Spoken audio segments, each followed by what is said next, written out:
We have the world champion Gukesh Domaraju handshaking with Andrei Esipenko, but that's not the person whom we are focusing on. Look at that young kid walking from behind, 14-year-old Yagiz Kaan Erdogmus, as he meets his trainer Shakhriyar Mamedyarov. They both have a nice little time with each other just before the game, as handshakes between Pragnananda and Nepomniachtchi, and Shak gives him the best wishes as the youngster faces his biggest test in Qatar. He is facing the world number one Magnus Carlsen. What a game this promises to be. Yagiz Kaan Erdogmus, just 14 years of age, incredible talent he is, and what a tournament he's having. Right now, he's on 8.5 points out of 11. He's managed to beat so many world class players here.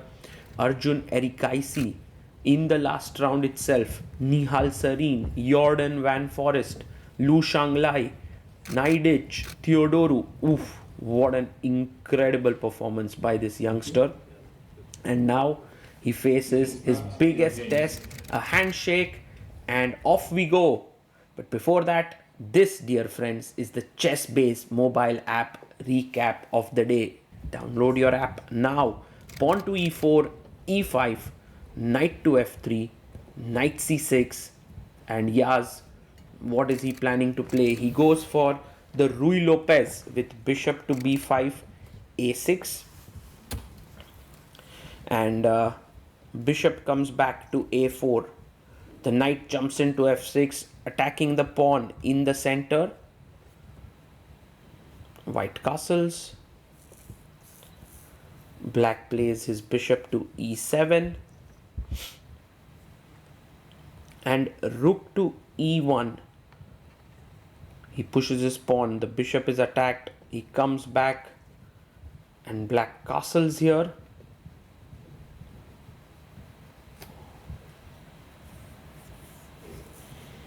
And pawn to c3.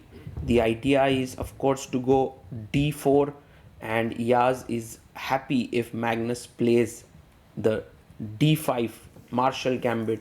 But Magnus goes for his favored Breyer variation, and I think this idea of knight b8, knight d7, which signifies the Breyer system in Ruy Lopez, is something quite interesting, because Magnus chooses these positional lines against these youngsters, like sometimes against Gukesh and so on. By the way, g6 is a good move here, but Magnus goes for the side line with a5, and this throws Yaz a little bit off guard. He plays his bishop to d3, and now b4, attacking the c3 pawn, and bishop comes out to d2.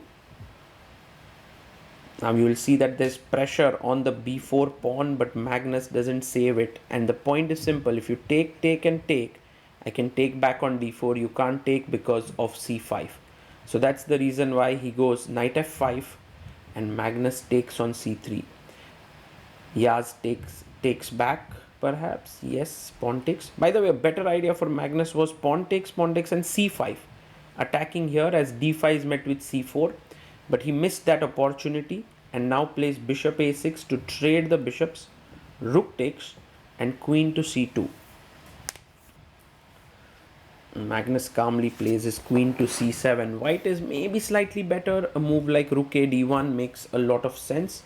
He plays rook a b1, which is also fine, and Magnus brings his rook to b6. In such positions, Magnus is an absolute beast. Pawn takes pawn by Yaz,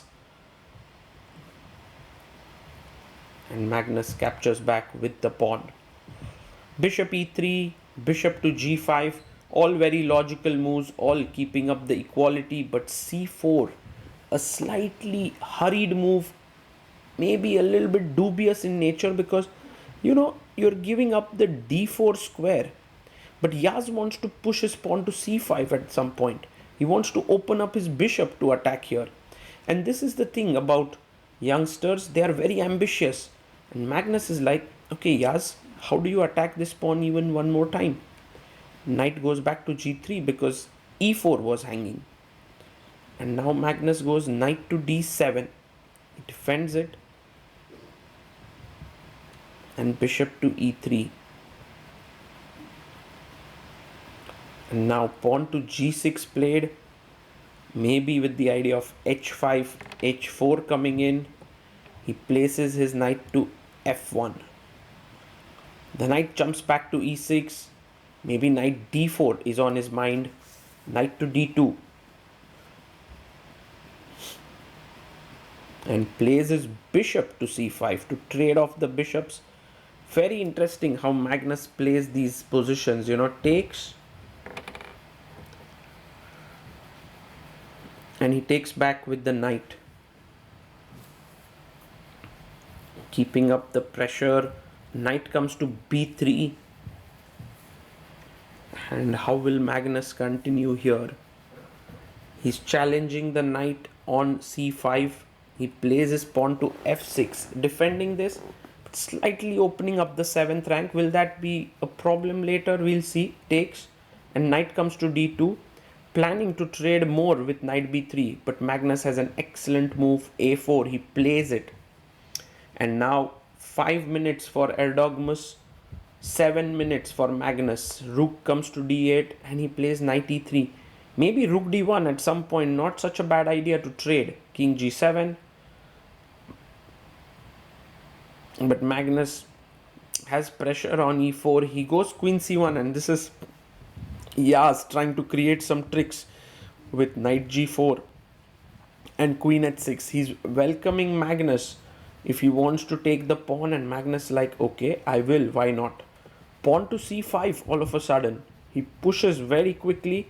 h5 played. Maybe a better move was rook to d4, but he played h5, and now rook to b4. Attacking e4 and a4 should be a good move, because if now rook d4, you have queen to b2 and white is in the game. But Yaz goes rook b6, and he is trying for queen b2 and rook b7.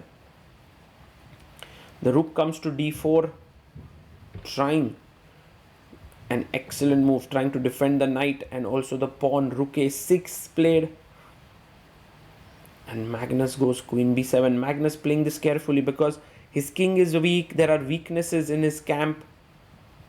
But look at that. Just moving the queen to d7, then coming back to from b7 to d7, queen b2, and now rook to d2. Fantastic move is available here.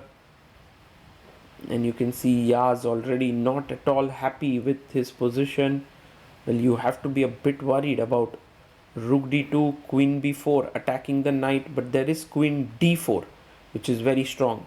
Magnus, of course, finds it. Rook d2. Insane play. And if you can't play rook b7, your queen is hanging, so queen b4 with the idea here. But here's the point. Queen d4, very important move. And Magnus is in complete control. Finds it. And Yaz is shaking his head there. Check. King comes up. And queen to c4 played. Take. Knight takes. The rook takes a2.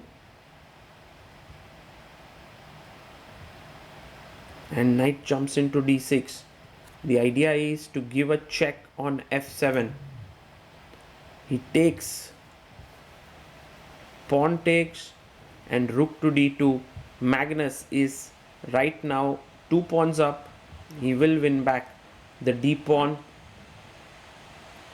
He might lose one of his queenside pawns, but that would lead to him being 2 pawns up.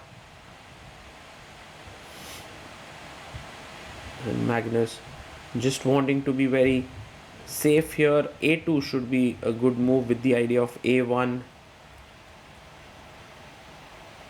He plays pawn to h4, and look at Yaz. He's so upset. He felt this was his chance to beat Magnus. h4, rook takes a3, rook takes d7. And well, the boy is just 14. He will get his chances again. Rook c4, but already the fact that he is losing to Magnus and this means a lot to him shows what a fighter he is. King g5. And he resigns. Magnus Carlsen wins this game and Yagiz Kaan Erdogmus loses this one. But what a fight this was in the Ruy Lopez Breyer. Very beautiful positional play by Magnus. After the tournament, in the press conference, Magnus spoke about Yaz, and we bring this to you now.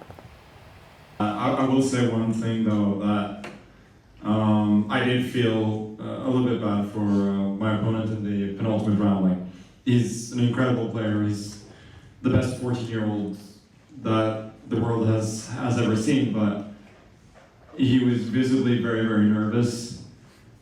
And yeah, it's the way it's going to be sometimes, and you know, he will get a lot of chances to strike back probably against me and many others as well. But I did feel a little bit bad for him, because it's really hard. I feel the pressure, and I've been in this situation so many times, so I can imagine being there for the first time. It's not easy.